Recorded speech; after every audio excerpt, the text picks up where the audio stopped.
So I'm here to talk a bit about my journey. So I started with a Bachelor of Science majoring in immunology, and 2 years ago I was actually sitting where you're sitting now, trying to decide if I should do an honours. I knew I was interested in the field, and I knew I was interested in research, so I decided to go for it. I did my honours here last year. I looked at tissue-resident memory cells across the small and large intestines. So it was a wet lab immunology project.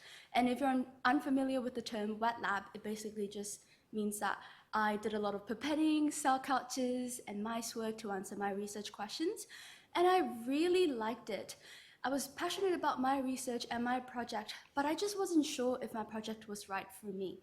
Because as someone with quite a bit of health issues that can sometimes hinder my ability to work in the lab, I wasn't sure if wet lab in general was right for me.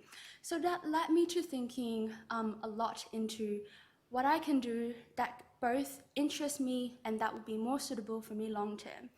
So that led me to my current project, which is looking at different strains of group-based strep and why some of them prefer the skin and why some of them prefer the throat.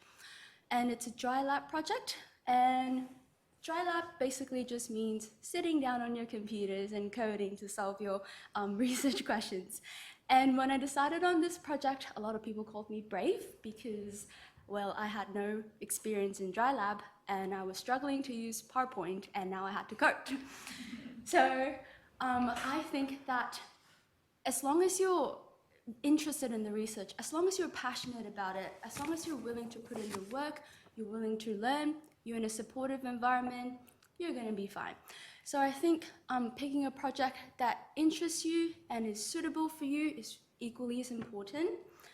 And some questions I had while I was in your place was, how do I decide if a lab is right for me? And obviously the project has to interest you, and like so many people have said before, you have to talk to prospective supervisors, be upfront about your goals.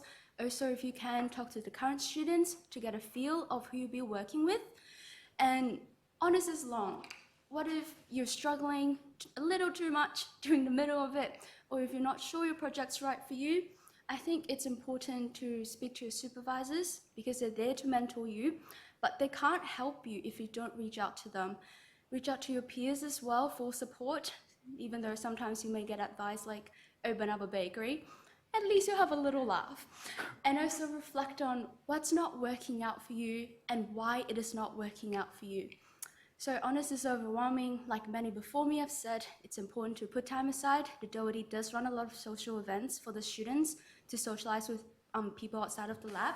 So it's important to go to those as well.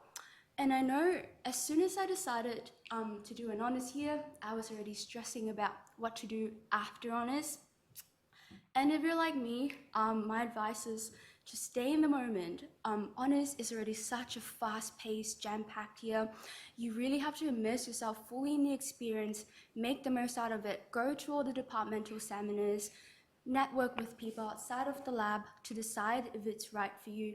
Because ultimately, your honours year is your year to learn what you want to learn. It's there to expose you to research. It's there for you to learn and to grow, but keep in mind that what you decide to do for your honours does not have to be what you do after honours. If you decide to keep going, great. If you don't, you still leave your honours year having learned a lot.